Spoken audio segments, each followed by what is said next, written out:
ಏನು ಶ್ರೀಮತಿ ಪಾರ್ವತಿಯವರು 14 ನಿವೇಶನ ಪಡ್ಕೊಂಡಿದ್ದಾರೆ. ಆ ನಿವೇಶನ ಮಹಾಜನ ನಡೆಸೋದಕ್ಕೆ ಅಂತೇಳಿ ಇವತ್ತು ನನಗೆ ಲೋಕಾಯುಕ್ತ ಅಧಿಕಾರಿಗಳು ವರದಿ ಕೇಳಿದರೆ, ಹಾಗಾಗಿ ನಾನು ಇಲ್ಲಿ ಬಂದಿದ್ದೀನಿ. ಬಹುಶಃ ಇವತ್ತು ಅದೇ 14 ನಿವೇಶನಗಳ ಒಂದು ಮಹಾಜನ ಕಾರ್ಯ ನಡೆಯುತ್ತೆ.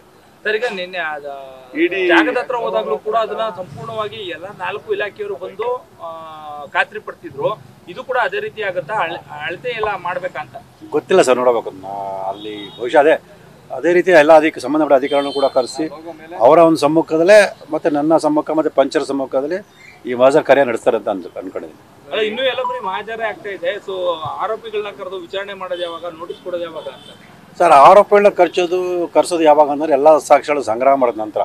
ಈಗ ನನಗೆ ಬಂದಿರೋ ಮಾಹಿತಿ ಪ್ರಕಾರ ಮೂಡದಿಂದ ಮತ್ತು ತಹಸೀಲ್ದಾರ್ ಕಚೇರಿ ದಾಖಲೆಯನ್ನು ಪಡ್ಕೊಂಡಿದ್ದಾರೆ. ಇನ್ನೂ ಹಲವಾರು ದಾಖಲೆನ ಸಂಗ್ರಹ ಮಾಡಬೇಕಾಗಿದೆ ಅನಿಸುತ್ತೆ. ಅವೆಲ್ಲ ದಾಖಲೆ ಸಂಗ್ರಹ ಮಾಡಿ ಮಹಾಜನ ಕಾರ್ಯಗಳೆಲ್ಲ ಮುಗಿಸಿ ಎಲ್ಲ ಸಾಕ್ಷ್ಯಗಳನ್ನು ಸಂಗ್ರಹ ಮಾಡಿದ ನಂತರನೇ ಆರೋಪಿಗಳನ್ನ ಕರೆಸೋದು. ಯಾಕಂದರೆ ಅವ್ರನ್ನ ವಿಚಾರಣೆಗೊಳಪಡಿಸ್ಬೇಕು ಅಂದರೆ ಎಲ್ಲ ಸಾಕ್ಷ್ಯಗಳು ಅವ್ರ ಮುಂದೆ ಇರಬೇಕಾಗುತ್ತೆ. ಹಾಗಾಗಿ ಎಲ್ಲ ಸಾಕ್ಷ್ಯಗಳನ್ನ ಸಂಗ್ರಹ ಮಾಡಿ ಆ ನಂತರ ಆರೋಪಿಗಳನ್ನ ಕರೆಸ್ತಾರೆ. ಸರ್, ಇಡಿ ನಾನೇನು ಆರೋಪ ಮಾಡಿದ್ದೀನಿ, ಆರೋಪಕ್ಕೆ ಪೂರಕವಾದಂಥ ಎಲ್ಲ ಮಾಹಿತಿಗಳನ್ನು ಪಡ್ಕೊಂಡಿದ್ರೆ. ಅದಕ್ಕಿಂತ ಮುಖ್ಯವಾಗಿ ಮೊದಲು ನನ್ನ ಕುಟುಂಬಕ್ಕೆ ನನಗೆ ಸಂಬಂಧಪಟ್ಟ ಕೆಲವು ಮಾಹಿತಿಗಳನ್ನು ಪಡ್ಕೊಂಡಿದ್ರೆ ಎಲ್ಲ ಮಾಹಿತಿನೂ ಕೂಡ ನಾನು ಕೊಟ್ಟಿದ್ದೀನಿ. ಅದಕ್ಕೆ ಪೂರಕವಾದ ದಾಖಲಾತಿಗಳನ್ನು ಏನು ಕೇಳೋದು ಅದೆಲ್ಲ ದಾಖಲಾತಿಗಳನ್ನ ಕೊಟ್ಟಿದ್ದೀನಿ. ಅದರ ಎಲ್ಲನ ಆಧರಿಸಿ ನನ್ನಿಂದ ಒಂದು ಹೇಳಿಕೆಯನ್ನು ಕೂಡ ಪಡ್ಕೊಂಡಿದ್ರೆ ಅದರ ಆಧಾರದ ಮೇಲೆ ಅವ್ರ ತನಿಖೆಯನ್ನು ಮುಂದುವರಿಸ್ತಾರೆ. ಸರಿ, 50-50 ವಿಚಾರದಲ್ಲಿ ಈ ಸೆಟಲ್ಮೆಂಟ್ ಡೀಡ್ ಅನ್ನು ಅಕ್ರಮವನ್ನು ಮೂಡದಲ್ಲಿ ಮಾಡ್ತಾರೆ ಅಂತ ಅದರ ಮಾಹಿತಿಯನ್ನು ಸಹ ಕೊಡುವಂಥ ಕೆಲಸ ಇಡಿಗೆ ಆಗಿದೆ ಅಂತ? ಖಂಡಿತವಲ್ಲ ಸರ್. ಏನು ನಾನು ಇಡಿಗೆ ಆರೋಪ ಮಾಡಿದ್ದೀನಿ, ಅಕ್ರಮ ಹಣ ವ್ಯವಹಾರ ನಡೆದಿದೆ ಅನ್ನೋದ್ರ ಬಗ್ಗೆ. ಅದಕ್ಕೆ ಪೂರಕವಾಗಿ ಪ್ರಬಲ ಸಾಕ್ಷಿ ಅಂದರೆ ಈ ಸೆಟ್ಲ್ಮೆಂಟ್ ಡೀಡ್ಗಳು. ಅಂದರೆ ಅವರು ಲಂಚದ ಹಣವನ್ನು, ಕೋಟ್ಯಾಂತರ ರೂಪಾಯಿ ಹಣವನ್ನು ಸೆಟ್ಲ್ಮೆಂಟ್ ಡೀಡ್ ಮೂಲಕ ನಿವೇಶನದ ರೂಪದಲ್ಲಿ ಪಡ್ಕೊಂಡಿದ್ದಾರೆ. ಸೊ ಇದನ್ನು ಕೂಡ ಇಡಿ ಅಧಿಕಾರಿಗಳ ಗಮನಕ್ಕೆ ತಂದು ಏನು ನಮ್ಮ ಉಸ್ತುವಾರಿ ಸಚಿವರಾದ ಎಚ್.ಸಿ. ಮಹದೇವಪ್ಪ ಅವರ ಸೋದರ ಮಗ ನವೀನ್ ಬೋಸ್ ಹೆಸರಲ್ಲಿ ಒಂದು ಸೆಟ್ಲ್ಮೆಂಟ್ ಡೀಡ್ ಮಾಡಿರುವಂಥ ದಾಖಲೆಯನ್ನು, ಮತ್ತು ಮೂಡ ಅಧ್ಯಕ್ಷ ಮರಿಗೌಡರು ಅವ್ರ ಸೋದರ ಶಿವಣ್ಣನ ಹೆಸರು ರಿಜಿಸ್ಟರ್ ಮಾಡಿಸ್ಕೊಂಡಿರೋಂಥ ಸೆಟ್ಲ್ಮೆಂಟ್ ಡೀಡನ್ನು ಕೊಟ್ಟಿದ್ವಿ. ಸೊ ಅದೆಲ್ಲ ದಾಖಲೆ ಕೊಟ್ಟು ಈ ಥರ ಸೆಟ್ಲ್ಮೆಂಟ್ ಡೀಡ್ ಮೂಲಕನೂ ಕೂಡ ಇಲ್ಲಿ ಕೋಟ್ಯಾಂತರ ವ್ಯವಹಾರ ನಡೆದಿರೋದ್ರಿಂದ ಈ ನಿಟ್ಟಿನಲ್ಲಿ ಸಮಗ್ರ ತನಿಖೆ ನಡೆಸಬೇಕು ಅಂತ ಮನವಿ ಮಾಡ್ಕೊಂಡಿದ್ವಿ. ಸರ್, ಈಗ ನಿನ್ನೆ ದಸರಾ ಮೀಟಿಂಗ್ ಅಲ್ಲಿ ಸರ್ ಜಿ.ಟಿ. ದೇವೇಗೌಡರು ಸಿದ್ದರಾಮಯ್ಯ ಅವರು ತಪ್ಪು ಮಾಡಿಲ್ಲ, ತಪ್ಪು ಮಾಡಿರೋರು ಎಲ್ಲರೂ ಹಂಗಾದ್ರೆ ಜೈಲ್ಗೆ ಹೋಗೋ ಅಗತ್ಯತೆ ಇಲ್ಲ ಈಗೆಲ್ಲ ಹೇಳಿದ್ದಾರೆ ಸರ್. ನಿಮ್ಗೆ ಏನು ಅನ್ನಿಸುತ್ತೆ ಸರ್? ಸರ್, ಕಳ್ಳರು ಒಂದಾಗೋದು ಸಹಜ ಪ್ರಕ್ರಿಯೆ ಸರ್.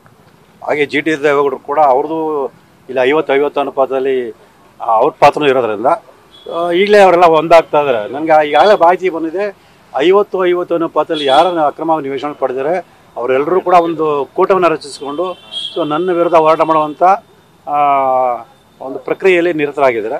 ಸೊ ಅದರ ಭಾಗವಾಗಿ ನಿನ್ನೆ ಜಿ.ಟಿ. ದೇವೇಗೌಡರು ಸಿದ್ದರಾಮಯ್ಯ ಅವ್ರ ಪರ ಮಾತಾಡಿದ್ದಾರೆ. ಈ ವಿಚಾರ ಕಳೆದ 3 ತಿಂಗಳಿಂದ ಕೂಡ ಮಾಧ್ಯಮ ಮುಂದೆ ಚರ್ಚೆ ಆಗ್ತಾ ಇರೋದು. ಆಗಿಂದ ಏನೋ ಮಾತಾಡಿದ ಜಿ.ಟಿ. ದೇವೇಗೌಡರು ನಿನ್ನೆ ಇದ್ದಕ್ಕಿದ್ದಾಗೆ ಅದು ದಸರಾದಂಥ ಒಂದು ಪವಿತ್ರವಾದ ಕಾರ್ಯಕ್ರಮದಲ್ಲಿ ಈ ವಿಚಾರನ ಮಾತಾಡ್ತಾರೆ ಅಂದರೆ ರಾಜ್ಯ ಜನ ಅರ್ಥ ಮಾಡ್ಕೋಬೇಕು. Sir,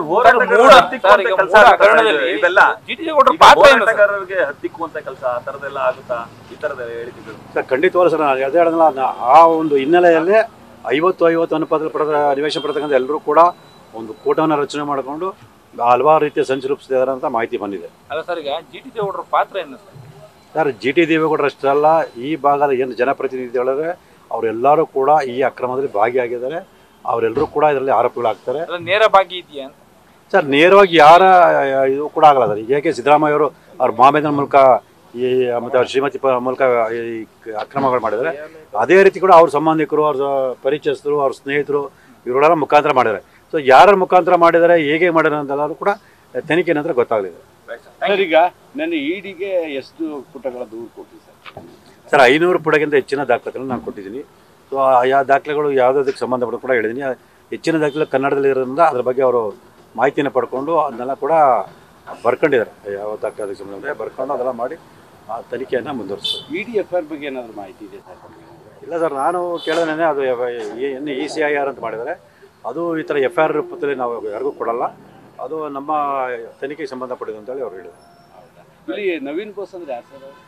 sir, ಎಚ್.ಸಿ. ಮಹದೇವಪ್ಪ ಸೋದರ ಮಗ ಅಂತ ಮಾಹಿತಿ ಇದೆ. ನ್ಯೂಸ್ ಫಸ್ಟ್ ನಿರ್ಭೀತಿಯಿಂದ ನಿಮ್ಮ ಪರವಾಗಿ.